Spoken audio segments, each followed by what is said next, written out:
Smart Listener, kembali lagi di Senin Inspirasi dengan tema kita kreasi dengan plastik sintetis. Kalau Smart Listener bisa ngeliat langsung di YouTube kita yang saat ini juga tengah live bersama dengan radio. Ini ada beberapa produk yang terdisplay dan cukup unik sekali. Tadi ada, kalau tas yang ini sih biasa ya, udah biasa banget nih kita biasa lihat. Tapi ini saya ngelihat yang satu ini bagus sekali nih, unik, udah ada resnya. Terus pegangannya juga udah mulai dari kulit ya, bukan dari plastik. Dan ini kalau kita ngomongin soal tas plastik sih, soal ketahanannya ya kuat ya, juga tahan. Nah, memulai usaha ini sejak di masa pandemi ini membuat kemudian Ibu Asanti berpikir bagusnya jualan kemana lagi ya kalau banyak masyarakat yang udah ngelirik untuk tas seperti ini, akhirnya beralih dijadikan souvenir atau hampers ya isiannya untuk hampers. Itu kayaknya lebih banyak, apalagi sekarang udah mau hari raya ini. Mau tahun baru, mau hari raya, itu banyak orang yang ngasih-ngasih hampers ya, ngasih-ngasih parcel, hadiah-hadiah isinya di dalam macem-macem, dan di luarnya ini pakai tas ini memang unik. Ya, jadi kalau kuenya udah habis ya, isinya udah dipakai, tasnya juga masih bisa dipakai kan? Betul sekali, sangat masih betul membawa sekali. manfaat.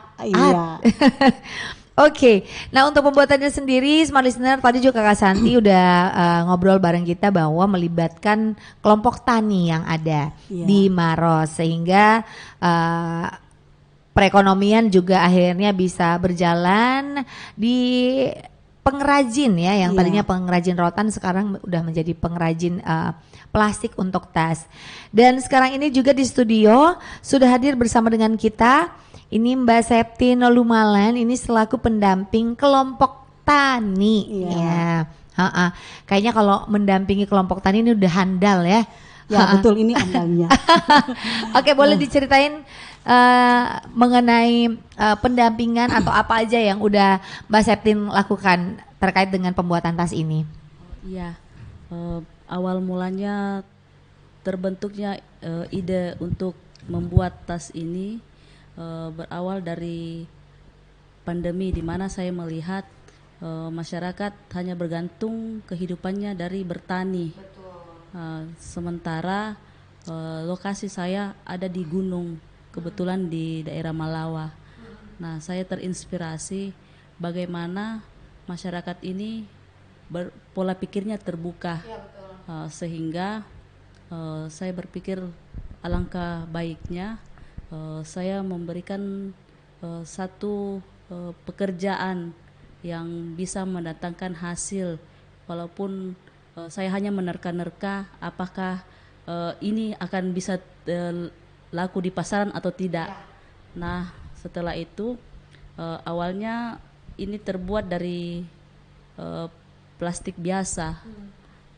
Akhirnya saya buka-buka YouTube, banyak ternyata di daerah Jogja, Bali yang memakai plastik sintesis. Nah, saya memiliki ide untuk membuat tas yang hampir sama dari mereka punya, tapi saya melibatkan masyarakat.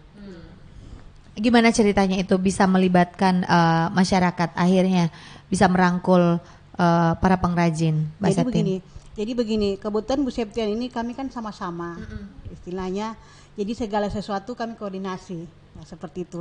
Dan dia selalu mempunyai ide. Setelah dia mempunyai ide, dia koordinasi dengan saya. Tapi dia lebih banyak ke kelompok tani karena memang dia yang lebih banyak di lapangan. Jadi ide-ide itu muncul dari pendamping UKM-nya tersendiri. Jadi betul-betul ibu ini betul-betul hebat bagaimana caranya dia membuka lapangan kerja untuk kelompok tani yang ada di Maros, seperti itu. Jadi dia memang betul-betul idenya itu kreatif sekali. Nah, dia mendampingi UKM-nya bagaimana bisa menghasilkan hasil tas yang lebih bagus. Semua idenya dari Bu Septian. Dari Ibu Septian idenya. Ada berapa kelompok tani yang didampingi sekarang? Sekarang satu. Satu ya. Isinya berapa orang tuh di dalam? 33 orang. 33 orang. Wow, banyak juga ya. Itu rata-rata wanita, cewek apa enggak, bapak-bapak gitu atau laki-laki? Campur ya. Tapi mereka memang basicnya udah bisa apa sih namanya kalau ini mengrajin. Merajut, kalau Iya. merajut kan itu dari benang ya. Iya, menganyam. Iya, Menganyam, iya benar, menganyam. Tapi mereka memang biasa menganyam ya. Iya. Nah, gimana bukan awal sih, pertama-tama saat memberikan ide kepada pengrajin, yuk kita bikin tas ini. Kesulitan apa waktu itu yang dihadapi sama Mbak Septin? Pertamanya dari segi bahasa. Karena kebetulan di tempat lokasi saya kan bahasa Bugis. Sementara saya Orang Manado. Toraja. Toraja Manado. Toraja Manado. Nah, saya bingung mau diapakan ini bahasa.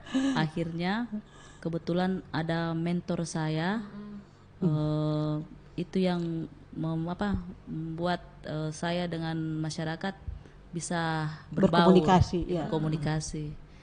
Setelah itu terjadilah komunikasi, lama-lama mereka menganggap saya kayak keluarga. Nah, dari situ saya mulai melihat lebih bagus kasih kegiatan buat mereka sehingga mereka bisa menghasilkan. Tapi sebelum mendampingi kelompok tani ini, Mbak Septin sendiri profesinya sebagai apa nih? Kebetulan saya sarjana kehutanan. Basic saya kehutanan, jadi lebih banyak di lapangan. Saya kemarin pendamping desa 3 tahun di kegiatan RHL. Nah, setelah itu saya dirangkul oleh Taman Nasional Bantimurung Bulu Saraung untuk melanjutkan tugas saya sebagai pendamping. Oke. Ini langsung bisa dari kehutanan ke anyam-anyaman ini kan cukup berbeda ya. Cukup berbeda. Iya. Tapi kan ada juga dari hutan itu kan banyak juga yang bisa menghasilkan kerajinan. Agak ada kesulitan nggak pada saat mengawali pendampingan ini? Dari bahasa tadi, selain itu mungkin kesulitan kan mungkin banyak para pengrajin yang selama ini dia pakai rotan ya. Iya. Nah, tiba-tiba harus pakai plastik, itu kan pasti belum terbiasa, belum terlalu paham. Itu gimana tuh untuk ngarahinnya? Kalau untuk mengarahinnya sebenarnya enggak terlalu susah karena mereka memang sudah pintar menganyam. Kesulitannya pada saat saya memberikan gambar yang agak lain dari yang biasa mereka buat. Oh, itu sulitnya di situ ya. Iya, karena harus punya otak berpikir. Aduh, bagaimana lagi bentuknya ini, bagaimana gambarnya ini. Karena beda orang kota dengan orang desa itu beda. Kalau orang desa dia berdasarkan yang biasa-biasa yang lihat. Kalau orang kota punya ide harus cantik bagaimana sesuai gambar. Di situ yang kesulitannya Bu Septin. Tapi alhamdulillah berkat dia punya ide juga sehingga apa yang dia minta untuk dibuatkan bisa dibuatkan oleh para kelompoknya. Oke. Untuk dalam sehari itu ada berapa tas yang bisa dihasilkan? Dalam sehari paling banyak 1 atau 2 tas tergantung kesulitannya. Berarti total sebulan 30 lah ya? Iya. 30-40 tas ya. Nah, sekarang ini permintaan kalau misalkan kayak tadi ada permintaan 100 tuh ya? Iya. Berarti harus lembur dong ya? Saya baru membicarakan ini, mungkin kita akan menambah lagi, maksudnya kelompok-kelompok yang lain, mungkin dari tempat yang lain, supaya bisa juga membantu supaya tercapai itu yang 100. Jadi mungkin dari Bu Septin 30 orang. Saya berusaha bagaimana mencarikan orang supaya bisa membantu. Tapi mungkin agak sulit sih karena harus diajari lagi dari awal. Tapi Bu Septin ratunya. Kalau untuk mengajari dari awal. Oke. Iya. Ini kan untuk pembuatan tas ini bisa dikerjakan berapa orang ini? 1 tas 1 orang. 1 tas 1 orang. Berarti kalau 30 orang bisa jadi 30 tas dong ya? Iya, tapi karena yang untuk terlibat itu kebanyakan ibu-ibu, sementara untuk bapak-bapaknya paling dia bagian ini mengawati supaya dia agak kuat dengan yang kayak dari bambu itu di vernis supaya agak menarik. Oh, bapak-bapak lebih ke ini ya, finishing ya. Iya. Finishing, tapi ibu-ibu yang merajut. Iya. Berarti kalau ibu-ibunya ada total berapa di sana? Berarti Ibu-ibunya kalau tidak salah sekitar 14 orang. 15. Berarti kalau satu orang bisa 15 tas dong ya jadinya ya dikerjakan. Tergantung kesulitannya lagi, Mbak. Oke. Nah, itu ide-idenya datang dari mana tuh, Mbak Septin? Itu saya sering lihat di YouTube. Oh, model tasnya Korban ini. Terus ini lagi yang lagi tren. Gitu Yang aja. lagi tren ini hit. Nah, untuk bahan-bahannya sendiri kan ini mungkin kalau plastik anyamannya dari Jogja. Iya. Kalau ini sendiri yang lain-lain sebagainya ngambilnya di Ini di toko apa? di Makassar, Makassar, di Makassar juga yang ngambilnya ya, kecuali untuk bahan-bahannya ini sendiri. Nah, ini kan karena bahannya dari Jogja, otomatis harganya agak mahal dong ya?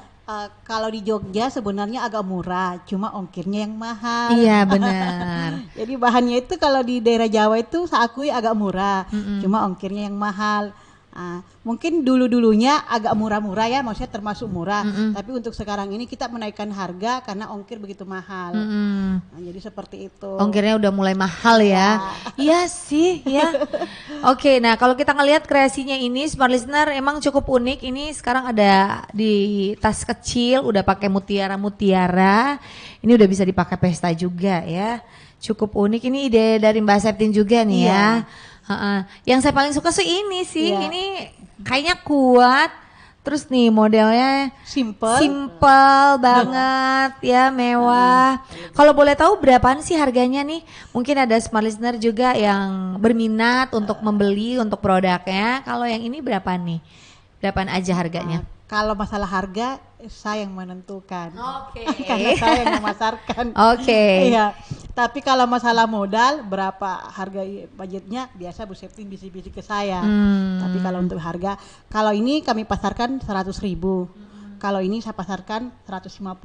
Kalau ini agak mahal sih. Kalau yang ini. Kalau yang ini agak mahal ya. Iya. Kalau yang seperti ini berapaan nih? Biasa kami kasih 200 sampai 2,5. 200 sampai 2,5. Iya. Tapi itu worth it lah ya karena selain bahannya dari Jogja, Iya. kita juga sudah membantu kelompok tani itu tadi ya untuk pengrajin sehingga mereka juga punya penghasilan. Terus ya untuk mengapresiasi buatan buatan lokal kita juga karena kan ada beberapa juga saya pernah ikut pameran nih, ada pameran yang berlangsung itu pengrajinnya itu tas anyaman kayak begini emang di luar dari kota Makassar sih, tapi hasilnya udah jadi ada beberapa juga yang penjual tas seperti ini dia cuma kirim desain, nanti di sana yang buat, nanti selesai hasilnya baru dikirim kembali ke sini. Kalau masalah itu memang banyak yang menawarkan, tapi kalau saya terima jadi itu artinya saya tidak membantu warga kelompok tani Bu Septin. Betul. Kenapa saya harus memperkaya daerah lain sedangkan di daerah kami butuh juga lapangan kerja. Jadi seperti itu. Jadi sebenarnya bukan masalah kepuasan sebenarnya, tapi masalah bagaimana kelompok tani yang dibina oleh Bu Septin itu bisa menghasilkan uang dengan hasil kerajinan tangannya dia. Bisa diberdayakan seperti itu. Memberdayakan masyarakat. Nah, itu jauh lebih bagus sih. Jadi kalau ada sesuatu, ada usaha yang kita mau buat, terus kita melibatkan juga orang lain, apalagi kalau mau dipikir sekarang rotan mungkin udah mulai kurang ya, udah kurang sekali peminatnya. Oke, baik, kita break dulu, nanti kita akan segera kembali di segmen terakhir di Senin Inspirasi Smart Listener. Jangan kemana-mana, kami akan segera kembali.